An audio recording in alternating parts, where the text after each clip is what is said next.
Okay, welcome back. Now, we've talked about benchmarking and figuring out kind of what our goals are, and we're going to go through the sheet here in the next video that really tracks and monitors those goals. But let's talk about when you should look at that sheet, what you're looking at and when, and more importantly, why, right? Why? So once you fill out this sheet, not only from back testing, right, not only from backdating all of your data from your email performance over the last 3, 6, 12 months, but moving forward, this should act as your review schedule. So this is when you should look at these sheets and what you should look for while you're going through and reviewing them. So first of all, you should fill out this sheet, and we'll go over all of this when we're walking through the individual sheet, but you're filling this out daily. Ideally, multiple times a day. What I want you to get a feel for as an email marketer is benchmarked results. So if I send an email out in the morning, and I know where it's at 10 o'clock, then I should know at 10 if it's on pace or on track to be at or above my benchmark for opens and clicks.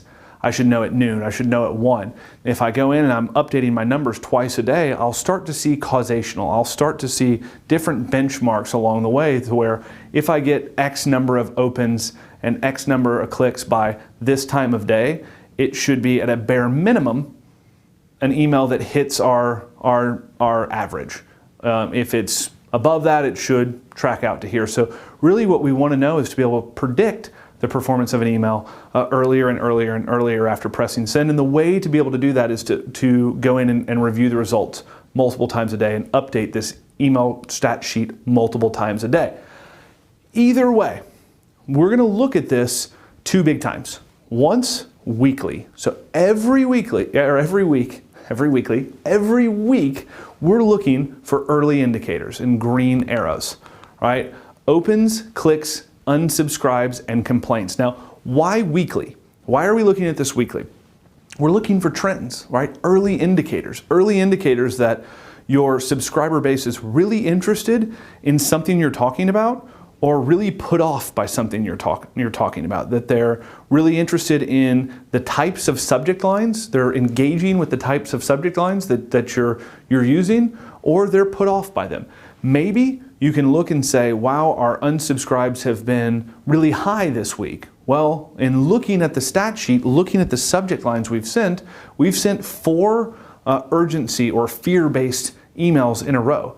That's pretty aggressive. It makes sense from a causational standpoint that the more aggressive we are here, the bigger negative impact we're going to have on our list. Or maybe we've sent 4 curiosity-based subject lines, but really haven't been direct with benefit or result on the subject line. So people are opening, but they're kind of over the curiosity or the blind emails. We need to move back and be more benefit-driven. We need to be more dead on what we're talking about. This gives you a chance to see how your emails are performing and adjust before the end of the month. You should also be saying, here's our highest open rate, here's our lowest open rate. Here's our highest click-through rate, here's our lowest click-through rate. Here's our highest unsubscribe, here's our lowest unsubscribe. Every time you look at this sheet, whether it's monthly, weekly, monthly, quarterly, or annually, you should be benchmarking your best and worst in every category. Why? Because we want to try to duplicate the good results and we want to try to avoid the negative results. So we need to understand what's causing them. If you're not looking at these, if you're not diving into the data, there's no way you're going to understand that. No way whatsoever. So weekly, looking for those early indicators on interest or disinterest, on opens, clicks, unsubscribes, complaints. This should inform your next week. Right? Your marketing calendars should be planned out well in advance. We've talked about 30, 60, 90-day marketing calendars. But if what you're doing right now isn't performing either from a topic or from a positioning standpoint, you need to adjust. Right? There's a reason that marketing calendars, and the one that we use and the one that I suggest that you use, are dry erase, because you can adjust.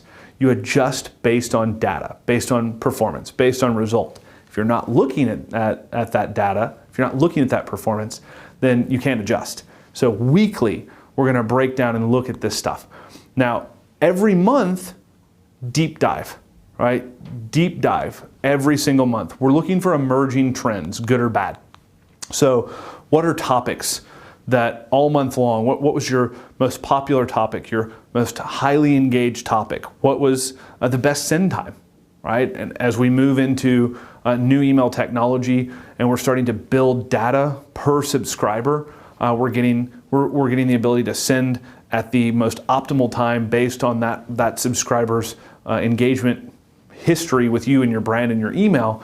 But really, in a general broadcast, what's the most optimal time? You should be testing these things. You should see if we're trying to do everything we can to get the highest number of opens, the highest number of clicks, and really maximize our email ROI and the traffic that we're driving from email. You have to be looking at the data. So we know what we're looking at weekly, but monthly we're taking a much deeper look. While we're still saying what was our best and worst email in opens, clicks, unsubscribes, complaints, and forwards, we're getting a little bit more granular and saying, you know what, this topic is great, or we've talked about this a lot and people don't want to hear about it anymore.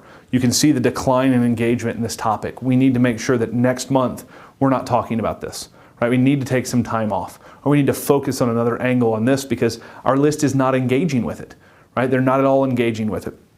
You need to be able to say, wow, for whatever reason, when we're sending emails at 10 a.m.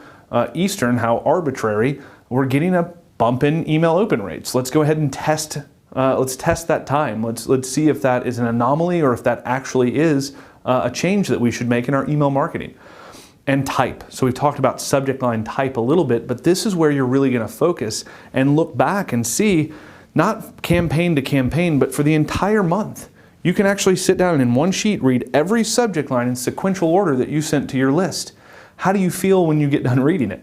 Do you feel like you've had a cohesive conversation, or do you feel like you have induced bright, shiny object syndrome, right? Shiny object syndrome. And when you're looking at it and you're seeing, wow, we used a lot of scarcity this month. Let's make sure that we're not using fear-based scarcity or urgency as much next month. We went way too heavy on the blind email copy or the curiosity email subject lines, and it started to see diminishing results. Let's make sure we swing away from that next month. Everything about these two pivotal tracking times are to make sure that you are reacting to what your email subscribers are not so subtly telling you. In the past, you may have just been ignoring it.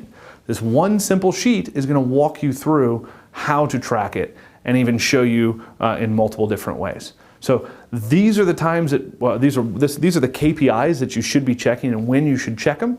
And in the next video, we're going to dive into a demo of the email tracking sheet. And I'm going to show you what makes it such a powerful tracking tool and helps you decide what you should be focusing your improvement efforts on. So I'll see you in the next video.